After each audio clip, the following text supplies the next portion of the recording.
नमस्कार। भाषा ज्ञान पर आधारित हमारे चैनल हिंदी जगत में एक बार फिर आपका स्वागत है। हमारा आज का वीडियो कक्षा 9वीं की पाठ्य पुस्तक क्षितिज भाग 1 के गद्य खंड के अंतर्गत प्रेमचंद जी द्वारा रचित पाठ दो बैलों की कथा पर आधारित है।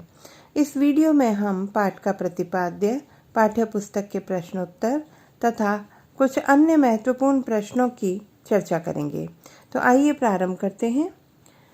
पाठ का प्रतिपाद्य। हिंदी जगत के महान कथाकार प्रेमचंद जी द्वारा रचित कहानी दो बैलों की कथा में कृषक समाज और पशुओं के भावात्मक संबंधों को बड़ी संजीदगी से उकेरा गया है। इस कहानी की गणना प्रेमचंद की श्रेष्ठ कहानियों में की जाती है। संपूर्ण ग्रामीण समाज के प्रतिनिधि के रूप में झूरी तथा पशुओं के प्रतिनिधि के रूप में हीरा और मोती की जीवन वृत्तियों के प्रत्येक पहलू का अत्यंत सूक्ष्म चित्रण किया गया है।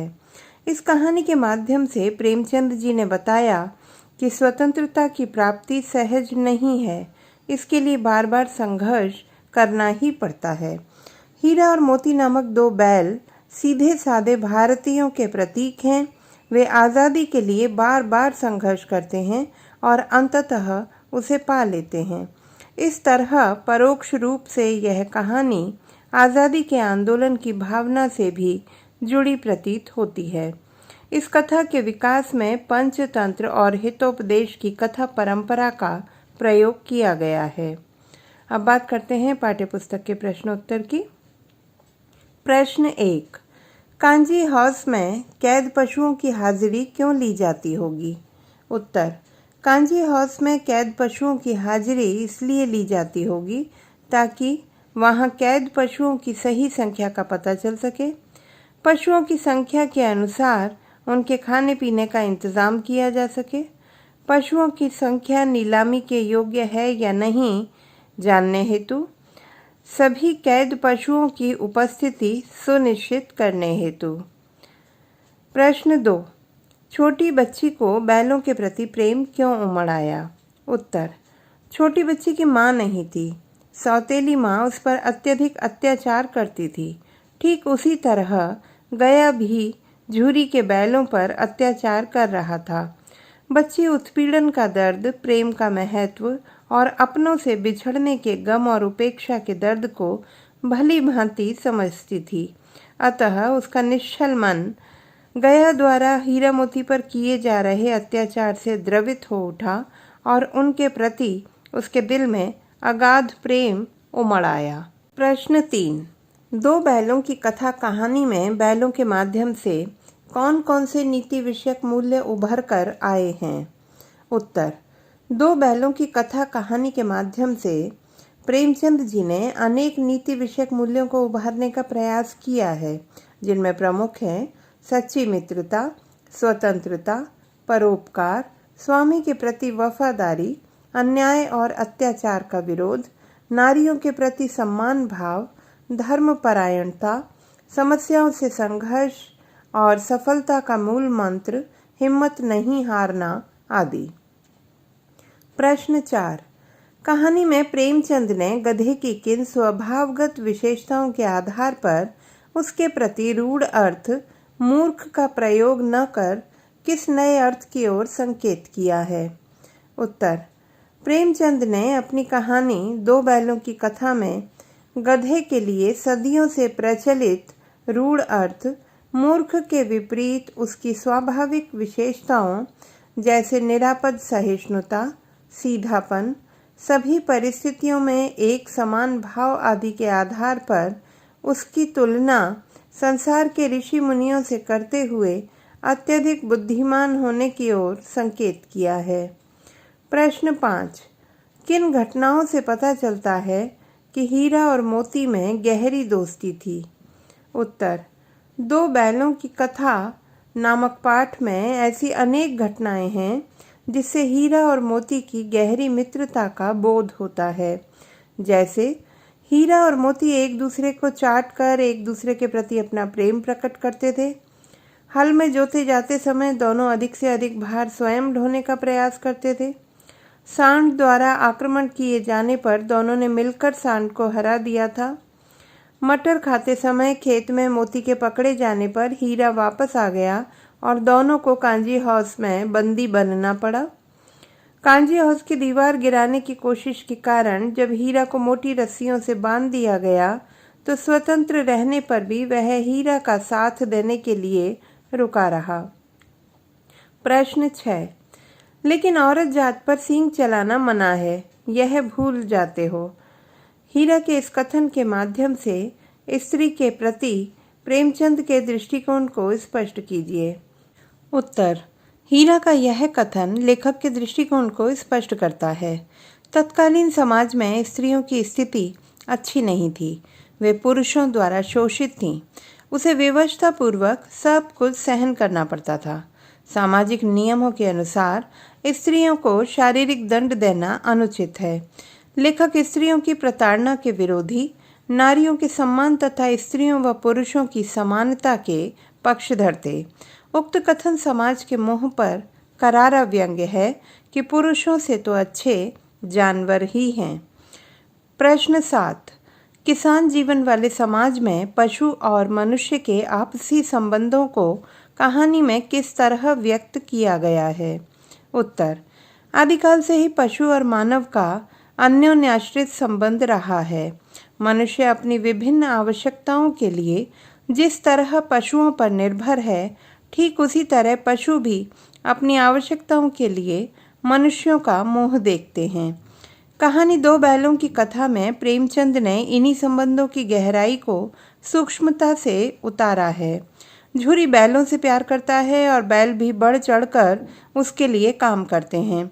दूसरी ओर गया बैलों से काम तो लेना चाहता है, पर उन्हें पर्याप्त भोजन और प्रेम नहीं देता, तो बैल उसके पास से भागकर झूरी के पास पहुंच जाते हैं। प्रश्न 8। इतना तो हो ही गया कि 9-10 प्राणियों की जान बच गई, वे सब तो आशीर्वाद देंगे।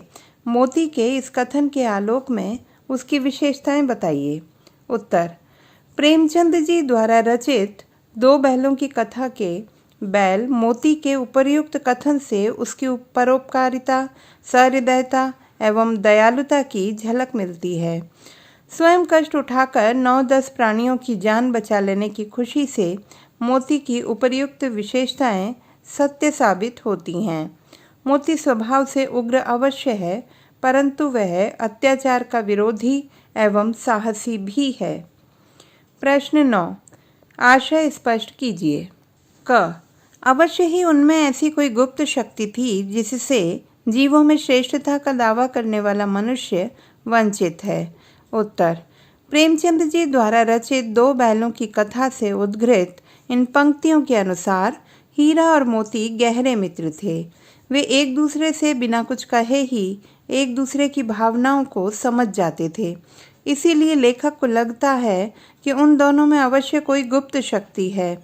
मनुष्य स्वयं को प्राणियों में श्रेष्ठ मानता है, पर उसके पास भी यह शक्ति नहीं है कि वह बिना कुछ कहे ही दूसरे के मनोभावों को समझ सके।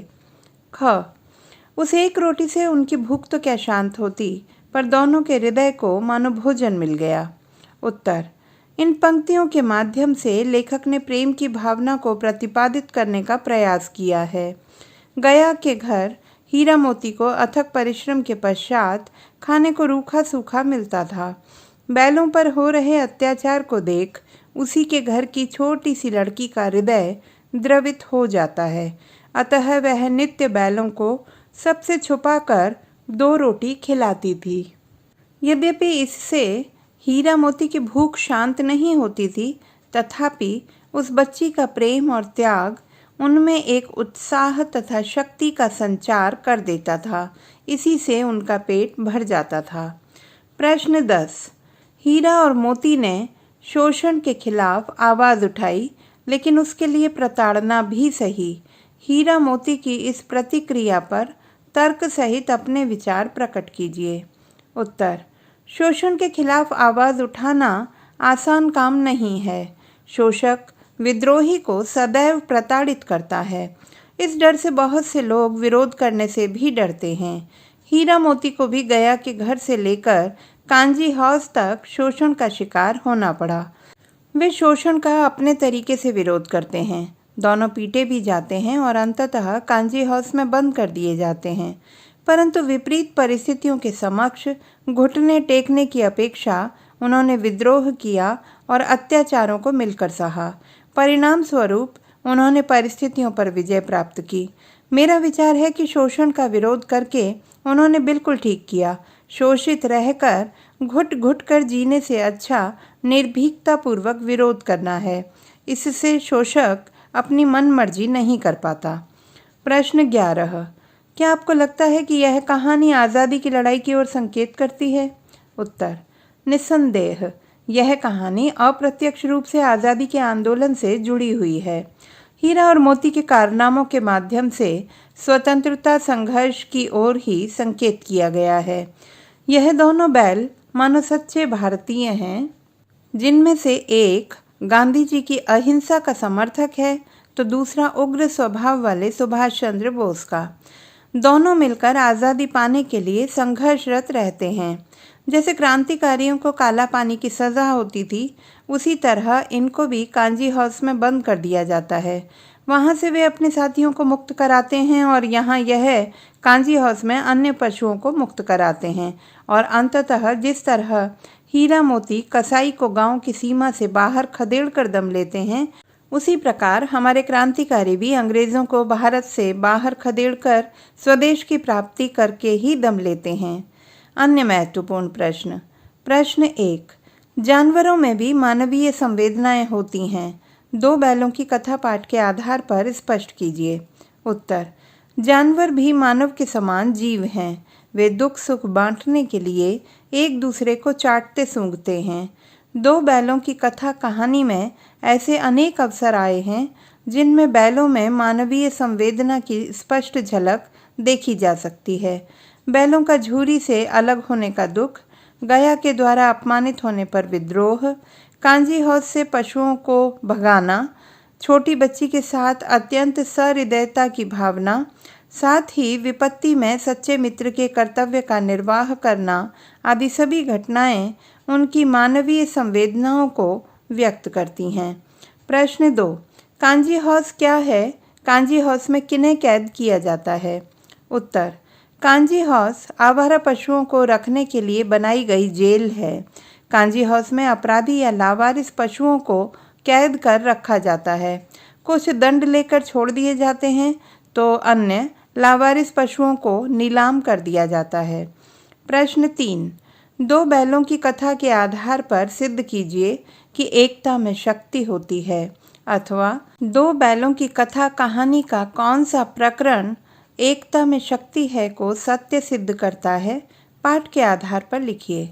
उत्तर: गया के घर से भागे हीरा मोती का सामना अचानक एक विशाल सांड से होता है। भयंकर सूरत वाले इस सांड को देखकर एक बारगी उन्हें अपना बचना मुश्किल प्रतीत होता है, परंतु दोनों ने मिलकर योजनानुसार सांड से लड़ाई लड़ी और सांड को हराने में सफल हुए। यदि दोनों संगठित होकर ना लड़ते तो शायद जीत सांड की होती। उन्होंने एकता में शक्ति का महत्व समझा और जीत हासिल की। कहानी का वर्णित प्रकरण उपर्युक्त उक्ति को पूर्ण रूप से सिद्ध करता है। प्रश्न 4।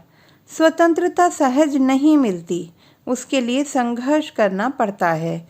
2 बैलों की कथा पाठ के आधार पर स्पष्ट कीजिए। उत्तर: 2 बैलों की कथा 2 बैलों की स्वतंत्रता के लिए संघर्ष की दास्तान है। हीरा और मोती अपनी खोई आज़ादी को हासिल करने के लिए लंबी लड़ाई लड़ते हैं, यहाँ तक कि उनके प्राण भी संकट में पड़ जाते हैं। गया के घर से भागना, पकड़े जाना, फिर भागना, सांड से लड़ाई करना, कांजी हाउस में बंदी होना, हफ्ते भर भूखे प्यासे रहना, बधिक के हाथों नीलाम होना आदि परिस्थितियों का संघर्षपूर्वक सामना करते हुए अंत में वे स्वतंत्रता को प्राप्त करते हैं। झूरी का घर उनके लिए स्वदेश का प्रतीक है, जिसे पाने की उत्कट अभिलाषा दोनों में दिखाई देती है। तो बच्चों, आशा करती हूँ कि यह वीडियो पाठ को विस्तार से समझने में सहायक सिद्ध होगा। पाठ के सूक्ष्म अध्ययन हेतु बहुवैकल्पिक प्रश्नों पर आधारित हमारा वीडियो देखना ना भूलें। यह न केवल ऑनलाइन परीक्षा हेतु उपयोगी होगा, बल्कि पाठ के गहन अध्ययन में भी सहायक सिद्ध होगा। भाषा संबंधी किसी भी समस्या के समाधान हेतु बने रहिए सुनीता भटनागर हिंदी जगत के साथ। आपका दिन शुभ हो।